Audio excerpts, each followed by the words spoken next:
आदि में था, वो शब्द खुदा संग था, वो शब्द खुदा ही था, वो मेरा है, वो मेरा है। We all sing. जो आदि में था, जो आदि में था, जो शब्द खुदा संग था, वो शब्द खुदा ही था, वो मेरा है, वो मेरा है। So this is the Good Friday. It's called good because Christians believe it is the day Jesus was crucified. सुबह सुबह मुझे मैसेज आ गया मेरे दामाद से, I will not say son-in-law, किस्सा। May the blessing of Good Friday fill your heart with peace, love and spiritual renewal. Have a meaningful and blessed observance. आप सभी को गुड फ्राइडे का जो हमारा दिन है वो प्रेम और आत्मा से शांति से भरे। तो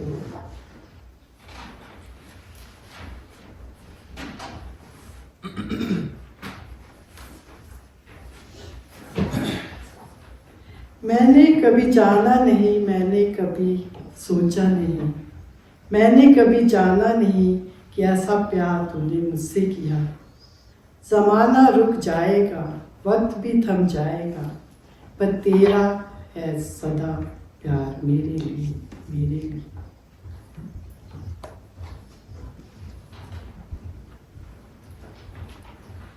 जो आज का वचन है तीसरा वाणी और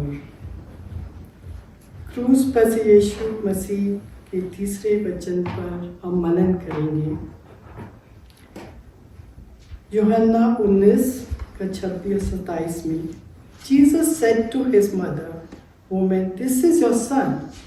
Then he said to his disciple, "This is your mother." यीशु ने अपनी माता उस चेले को जिससे वह प्रेम रखता था पास खड़े देखा तो अपनी माता से कहा, हे नारी, देख ये तेरा पुत्र है। फिर उसने उस चेले से कहा, देख ये तेरी माता है। और उस समय से वह चेला उसे अपने घर ले गया। ये वचन हमें यीशु के प्रेम, दया और परिवार की जिम्मेदारी की ओर ध्यान दिलाता है। आइए हम इस 3 मुख्य बातों के माध्यम से विचार करें। पहला है कठिन समय में भी परिवार की देखभाल। यीशु मसीह क्रूस पर अत्यंत कष्ट में थे। उनके हाथों और पैरों में कीलें ठोकी गई, शरीर से रक्त बहा रहा था, सांस लेना मुश्किल था, लेकिन उस पीड़ा में भी उनका मन अपनी माता मरियम की चिंता कर रहा था। जैसे कि आप स्कूल में भी देखेंगे। तो I shall be very thankful to पादी साहब, धन्यवाद थैंक्स करना मांगूंगी कि मुझे मौका दिया ताकि मैं लेंट डेज में बाइबल को पढ़ सकूं और एक एक वाणी पर अपना ध्यान दे सकूं। हमारे जीवन में भी कई बार कठिनाइयां आती हैं, कभी आर्थिक समस्याएं और कभी शारीरिक बीमारियां और अन्य संघर्ष। लेकिन यीशु हमें सिखाते हैं कि किसी भी परिस्थिति में हमें अपने परिवार की देखभाल करनी चाहिए। क्या आज हम अपने माता पिता और परिजनों की चिंता कर रहे हैं? क्या हम अपनी आवश्यकताओं को समझ रहे हैं? उनकी आवश्यकताओं को भी समझ रहे हैं कि नहीं? कि हम अपनी आवश्यकताओं को पूरा कर रहे हैं? प्रभु हमें सिखाते हैं कि हमें अपनी व्यस्त भरी जिंदगी और समस्याओं के बीच भी अपने परिवार की जिम्मेदारी निभानी चाहिए। दूसरा है प्रेम और करुणा का आदर्श। यीशु ने अपने प्रिय शिष्य यूहन्ना से कहा कि वह उनकी माता का ध्यान रखे। वह प्रेम का एक सुंदर उदाहरण है। कितना प्यार प्रभु यीशु मसीह ने हमें दिया। हमारी दुनिया के में आज कई लोग अकेलेपन और उपेक्षा से जूझ रहे हैं। यीशु हमें सिखाते हैं कि हम अपने परिवार और अपने आसपास के लोगों के प्रति प्रेम और करुणा का भाव प्रकट करें और उनकी देखभाल करें। प्रभु हमें बुलाते हैं कि हम उनकी तरह दूसरों की परवाह करें, अपनी परवाह ना करते हुए दूसरों की परवाह करें। क्या हम अपने बुजुर्गों, माता पिता, जरूरतमंद पड़ोसियों या परेशान भाई बहनों की देखभाल कर रहे हैं? यदि नहीं, तो आज का वचन हमें प्रेरित करता है कि हम प्रेम से उनकी सेवा करें। तीसरा है मसीह परिवार की स्थापना। जब यीशु ने यूहन्ना को अपनी माता सौंप दी, तब उन्होंने एक नया परिवार बना दिया। इस वचन के द्वारा प्रभु हमें ये सिखाते हैं कि मसीह विश्वासियों के बीच एकता और प्रेम होना चाहिए। मसीह में हम सब एक परिवार हैं। यदि कोई अकेला है तो हमें उसका सहारा बनना है। यदि कोई दुखी है तो हमें उसका दुख बांटना है। गलतियों उसका 6 और 3 में लिखा है, तुम एक दूसरे के बोझ उठा लो और इस प्रकार मसीह की व्यवस्था को पूरा करो। आज प्रभु हमें बुलाते हैं कि हम न केवल अपने रक्त संबंधों का ख्याल रखें, हम सर अपने रिश्तेदारों का ही ध्यान देते हैं, बल्कि अपने मसीह परिवार के प्रति भी प्रेम और जिम्मेदारी निभाएं। इन तीनों से ये निष्कर्ष निकलता है कि यीशु ने इस 3 वचन में हमें 3 महत्वपूर्ण सीख दी है जो हम सीखते हैं। पहला, कठिन समय में भी परिवार की जिम्मेदारी निभाएं, और दूसरा, दूसरों के प्रति प्रेम और ध्यान रखें। तीसरा, मसीह परिवार के सदस्यों की देखभाल करें। तो हम इस वचन से प्रेरित होकर अपने जीवन में यीशु मसीह के प्रेम को प्रकट करें। प्रभु हमें सामर्थ्य दे कि हम उनके दिए हुए इस आदर्श पर चलें और अपने परिवार, मित्रों और मसीह परिवार की सेवा में आगे बढ़े। तो ये जो लाइन है, वाणी है, हे स्त्री देख ये तेरा पुत्र है। फिर उस चेले से कहा, देख ये तेरी माता है। क्रूस पर अपना अंतिम समय में भी उन्होंने अपनी माता मरियम का ध्यान रखा। वो कितनी पीड़ा में थे, फिर भी उनको अपनी माता का ध्यान था। उन्हें अपने प्रिय शिष्य यूहन्ना को सौंप दिया ताकि वे उनकी देखभाल करें। उन्होंने यूहन्ना को क्यों चुना, ये भी हमारे स्टडी करने की आवश्यकता है कि एक यूहन्ना जो उनका शिष्य था, उनको ही अपनी माता उन्होंने सौंपी। यीशु के जो 7 वचन है, उसमें दया, प्रेम, बलिदान, उद्धार की योजना को स्पष्ट रूप से प्रकट करते हैं। ये वचन हमें ये सिखाते हैं कि हमें क्षमा, विश्वास और परमेश्वर पर पूरी तरह से निर्भर रहना चाहिए। और आओ हम उस रास्ते पर चलें जो दुख का रास्ता कहलाता है। यीशु के साथ चलें जो अपना क्रूस उठाए हुए हैं। हम बहुत कम लोग हैं जो क्रूस उठा के चलते हैं। और जो रास्ता एंटोनियस से कैलवरी पहाड़ी की ओर जाता है, यीशु कोड़े खाते हुआ, शरीर से खून बहता, लकड़ी के कांटे को घसीटता हुआ जा रहा है। रास्ते में लोग खड़े उसका मजाक उड़ाते हुए, उसके डगमगाते हुए पैरों को देख रहे हैं।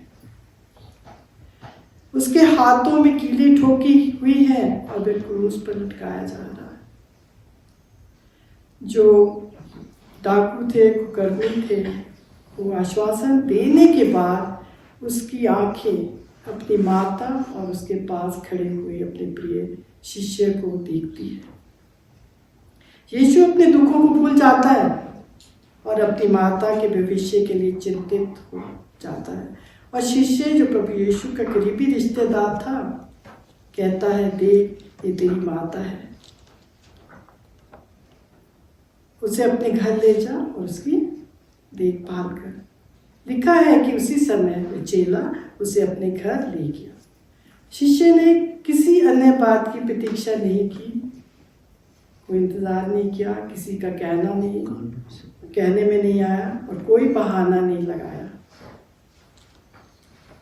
कोई एक्सक्यूज नहीं था कि मैं कुछ एक्सक्यूज करूं। वो शिष्य माता को अपने घर ले गया और उन्होंने इसमें प्रभु यीशु का कहना माना। प्रभु यीशु का ये प्रेम और करुणा की वाणी, जिसमें वह कहता है कि हे ईश्वर इन्हें माफ कर, और वह वाणी जिससे वह कहता है कि मैं तुझसे सच कहता हूँ कि आज ही तू मेरे साथ स्वर्गलोक में होगा। यही प्रेम और करुणा की धारा इन शब्दों में व्यक्त होती है कि देख ये तेरा पुत्र है। शागिर्द इस कथन का पालन करता है और वह उसे अपने घर ले गया। हमें भी पादी साहब का, अपने बड़ों का उनका पालन करना चाहिए। हमें ये वाणी सिखाती है। तो अपने पिता और अपनी माता का आदर करना, निर्गमा 20 उसके 12 में लिखा। इस आज्ञा का पालन प्रभु इस दुख भरी अवस्था में नहीं भूलते।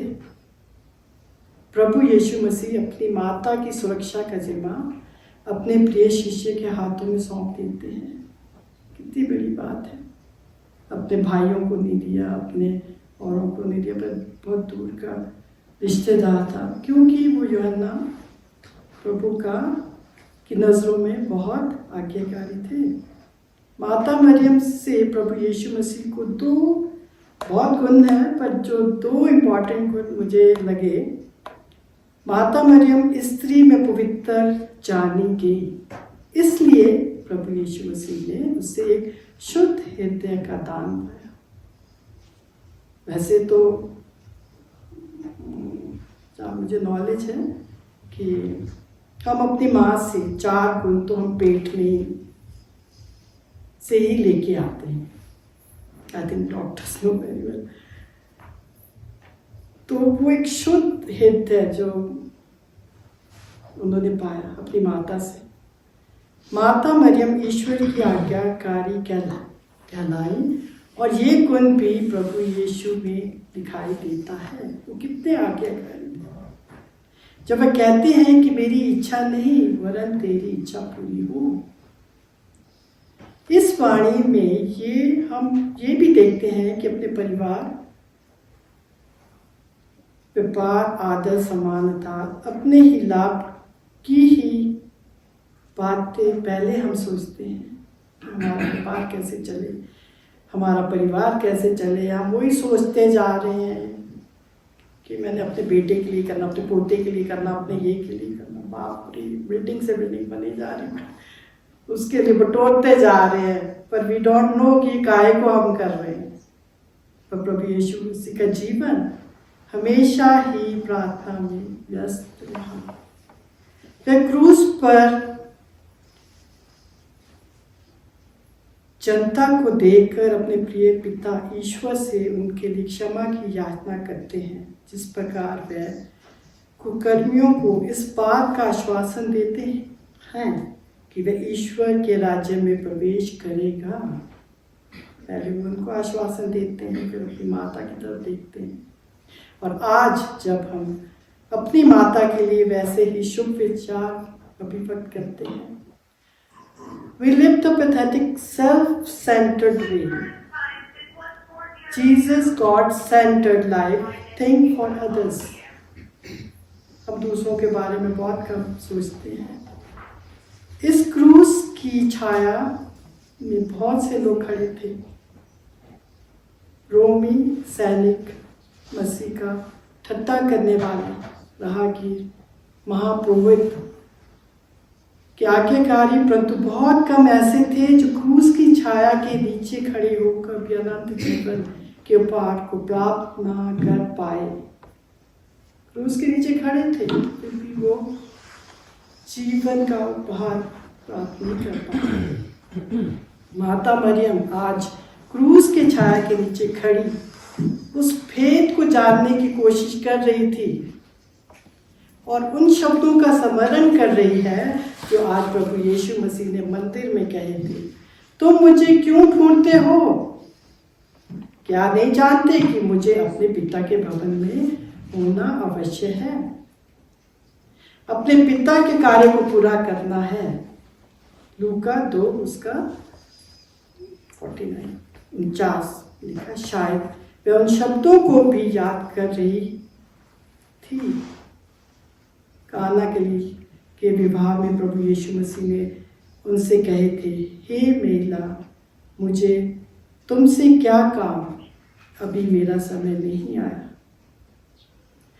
यूहन्ना 2 उसके 4 में लिखा। माता मरियम शायद उन शब्दों को भी याद कर रही थी जो यीशु ने उससे कहे थे कि मेरी माता और मेरा भाई कौन है, और उन पर जो उसके आसपास बैठे थे दृष्टि करके कहा, देखो मेरी माता और मेरे भाई ये हैं, क्योंकि जो कोई परमेश्वर की इच्छा पर चलेगा वही मेरा भाई, बहन और माता है। Very important line. हम अपने रिश्तेदारों को ही लगे, अपने भाई बहन, बेटे बहू, बच्चे को फंसे पड़े उसी में, पर परमेश्वर ने क्या कहा, जो परमेश्वर की इच्छा पर चलेगा वो मेरा भाई, बहन और माता है। मरकुस 3 उसका 33-35 में है।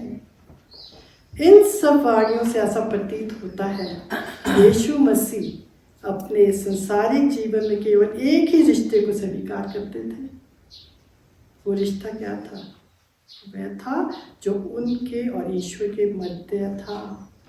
मुझे अपने पिता का कार्य पूरा करना है। मैं और पिता एक हैं। परंतु आज दृश्य कुछ बदल गया है। वे कहते हैं, हे नारी देख, ये तेरा पुत्र है। मसीह की ये वाणी हमें एक और भी पाठ पढ़ाती है कि परिवार केवल एक रहने का स्थान नहीं, परंतु ये तो वह जगह है जहाँ मनुष्य प्रेम के पाठ सीखता है और सिखाता है। इस वाणी से हम 2 मुख्य बातें सीखते हैं।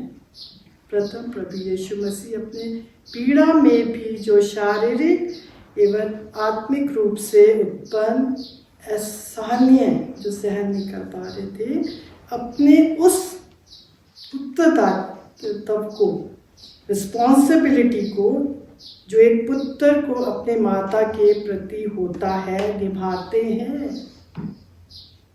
इतनी पीड़ा में आज हमें कुछ चुभ जाता है तो चलाने लग जाते, कांटा चला गया, कांटा चला गया। पर हम देख रहे हैं, जब इनका वीडियो देख रही तो रोना ही आ रहा था कि खुदा ने हमसे कितना प्यार किया, कोई और हमसे इतना प्यार नहीं कर पाएगा, ना ही करेगा। तो हमको अपना जीवन पहले खुदा को देना है। तो हमें प्रभु यीशु मसीह के इस कथन का अनुसरण करना है। और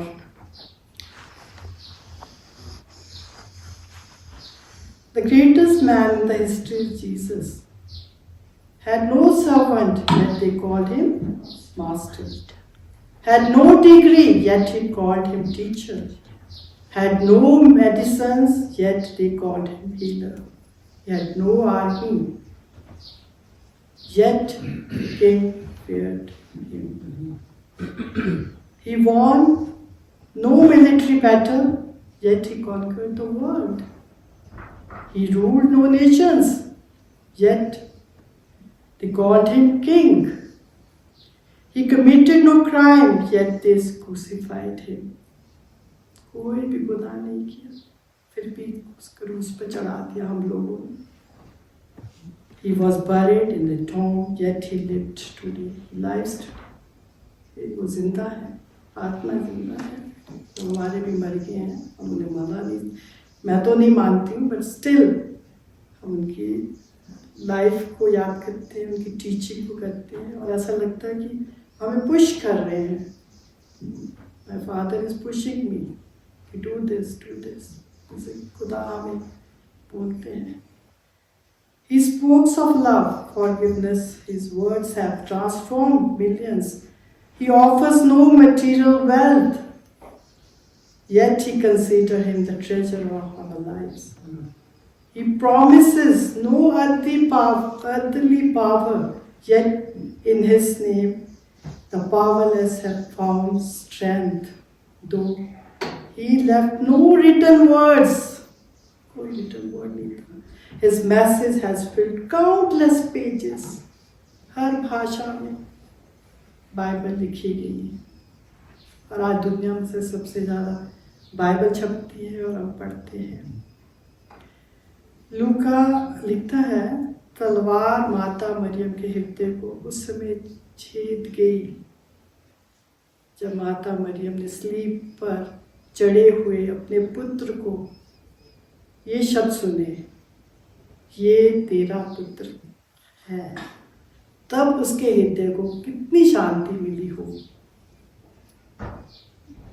मैं अपने पापा को भी याद कर रही हूँ.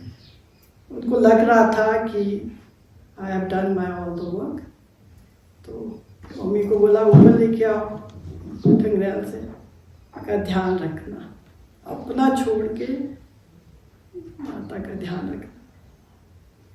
तो मेरी माँ को भी कितनी शांति मिली होगी.